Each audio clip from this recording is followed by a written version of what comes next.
কি গো? কি হয়েছে? শোনো না গো, একটু রসুন কটা ছাড়িয়ে দিয়ে যাও না গো। কি গো? কি?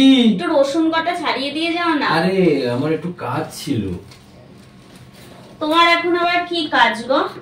আরে নন্দনদের বাড়ি যাওয়ার ছিল। নন্দনদের বাড়ি? কেন? আরে ও অনেক করে বলছে, বারবার ধরে বলছে, রোজ আসার কথা বলছে। যাওয়া হয়নি, অনেকদিন যাইনি ওর বাড়িতে। একটু ঘুরেই চলে আসবো, ঠিক আছে? আমি বেশিক্ষণ লাগবে না, আমি যাবো আর আসবো, ঠিক আছে? তুমি চিন্তা করো না, যাবো আর আসবো।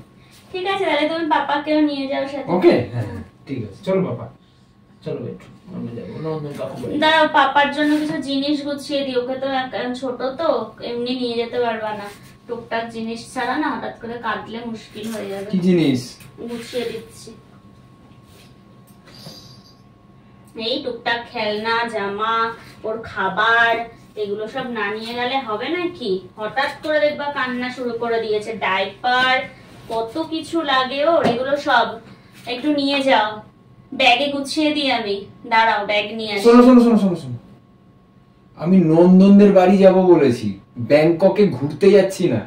যেহেতু পুরো ট্রলি নিয়ে যাবো নাকি আমি নন্দনদের বাড়ি? কি বলছো তুমি এগুলো?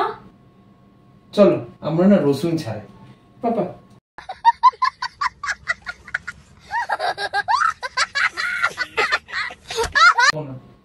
হ্যাঁ চলো, রসুনই ছাড়াই। একসাথে কাজ করলে না কাজটা তাড়াতাড়িও হয়, ভালোও হয়।